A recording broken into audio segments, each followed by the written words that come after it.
If you're really interested in burning calories and you don't have the opportunity to exercise or you're averse to exercise for whatever reason, why is one of the strongest stimuli that one can incorporate to stimulate fat loss. 800 to 2,500 calories per day, that's a considerable amount. This has nothing to do with exercise in the traditional form. How could these little micro movements are actually mobilizing and oxidizing a lot of fat and a lot of energy?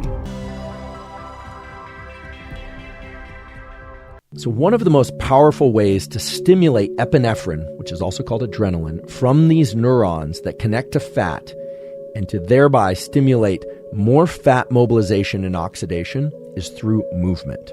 But I'm not talking about exercise. The type of movement that I'm referring to is extremely subtle. And some of you may be familiar with this type of movement, but I'm guessing you're probably not familiar with what I'm about to tell you, which is that shiver or shivering is a strong stimulus for the release of adrenaline, epinephrine, into fat and the increase in fat oxidation and mobilization. But shiver is not just induced by cold, and there are other subtle forms of movement that can greatly increase fat metabolism and fat loss. There was a group in England during the 1960s and 70s that discovered a pathway by which subtle forms of movement can greatly increase fat loss. This is the work of Rothwell and Stock. It's very famous in the thermogenesis literature. And I learned about this early on when I was an undergraduate. And I asked, how did they come across this? And here's how the story goes. They were aware that some people overeat and yet don't put on weight. Other people overeat even just a little bit, and they seem to accumulate extra adipose tissue. Now, this is long before all the discussions about microbiome and hormone factors, and is long before many of the hormone factors besides insulin had even been discovered. What they did was they examined people who overate and did not gain weight. And what they observed was that those people engaged in lots of subtle movement throughout the day. In other words, they were fidgeters. And that's what they called them.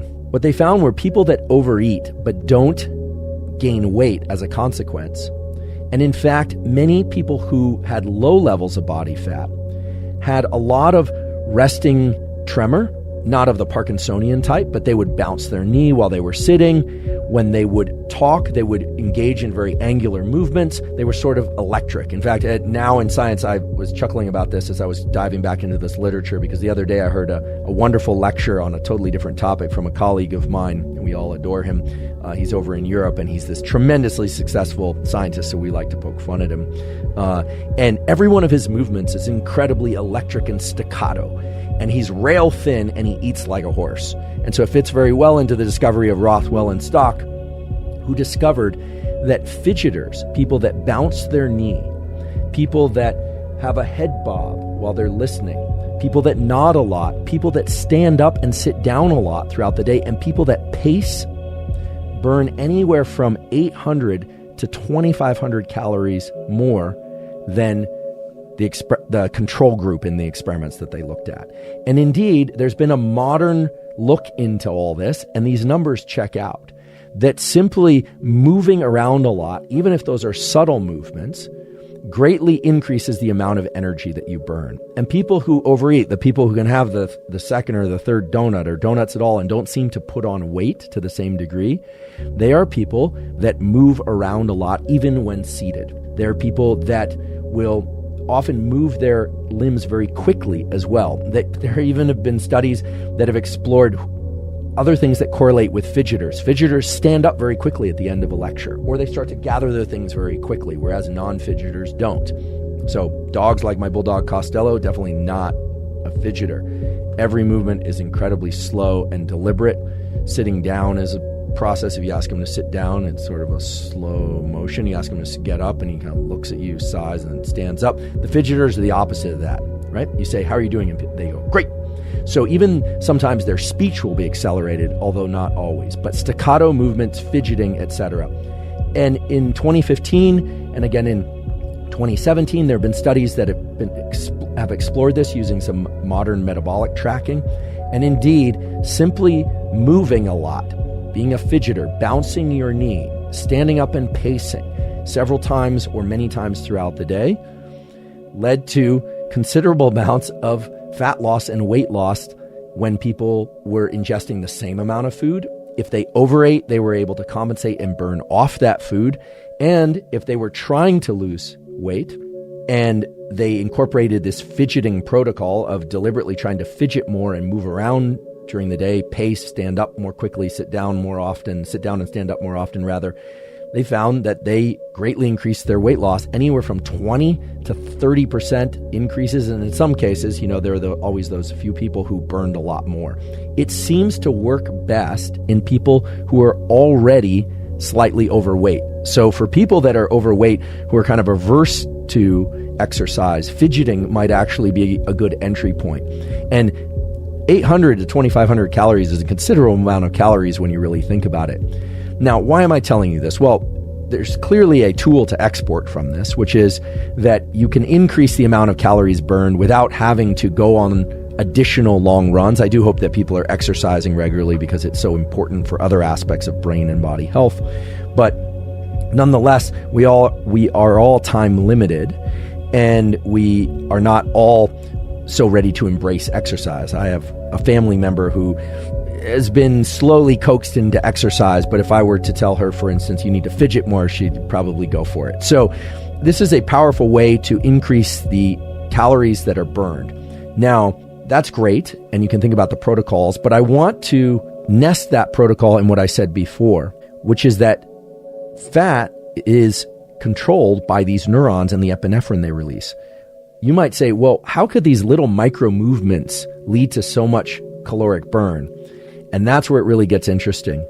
Rothwell and Stock and others that they worked with subsequently found that these little fidgety movements, the engagement of certain aspects of our musculature that are nothing like exercise, it's not these large coordinated or rhythmic body movements, but rather subtle little bits of fidgety movement. And here I am doing a lot of fidgety movement as an example.